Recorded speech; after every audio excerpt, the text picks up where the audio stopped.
Арыздар боюнча так цифр айтуу азыр мүмкүн эмес. Анткени эсеп палатасынан борбордук аппараттан келишти. Алар текшерүүнү баштады. Мына курулуш министри президентибиздин тапшырмасы менен келди. Азыр бүт жактан текшерүү болот. Ошондон кийин гана биз карыздын суммасын айтпасак кыйын. Бирок бул жанагы компенсацияны кошпогондо, жанагы снос болгон үйлөр, коммерциялык имараттардан дагы дээрлик 90% азыр биздин мойнубузда. Дээрлик 10%га жакын гана чечилген. 90% бизде. Андан сырткары могул келишими жок. Жөн гана болжолдуу сметалык баа менен башталган объектилердин дагы бүт жоопкерчилигин мындан ары мындай биз алабыз да. Ошондуктан мен өткөндө Бишкекке барып президентибизге бул боюнча акыркы абал боюнча дагы маалыматтарды толук берип келдим. Андан кийин мына курулуш министри келип отурат.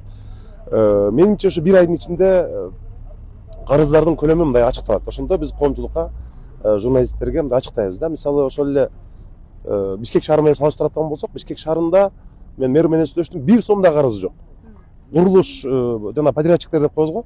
Алар жумушту жасайт, акчасын алат, жумушту жасайт, акчасын алат. Негизи мыйзамдуу жол ошондой болот.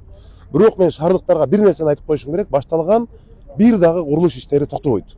Мына күндө эрте менен мен бардык курулуштарды кыдырып чыгып атабыз, бир дагы курулуш токтобойт. Темпи боюнча жана акча каражатынан бир аз солгундап кеткен болушу мүмкүн, бирок 2 күндөн баштап булар кайра күчөттүк. Булардын мыйзамдуу жолун таап беребиз эми. Мына жасаган иштерине жараша акчасын сөзсүз алат. Буларды дагы мындай көчөдө калтырбайбыз. Эми алдыда деле курулуштар болушу мүмкүн да, бул сабак болду, эми мындайга жол бербейсизби? Албетте биз биринчиден мыйзамга ылайыктуу, экинчиден сапатка. Ушул эки нерсеге басым жасайбыз. Биз дароо бүтүрүп, жанагынтип шашылыш ача калышыбыз керек деген түшүнүктөн кетебиз. Биз биринчиден мыйзамдуу, экинчиден сапаттуу. Ушул эки нерсе менен.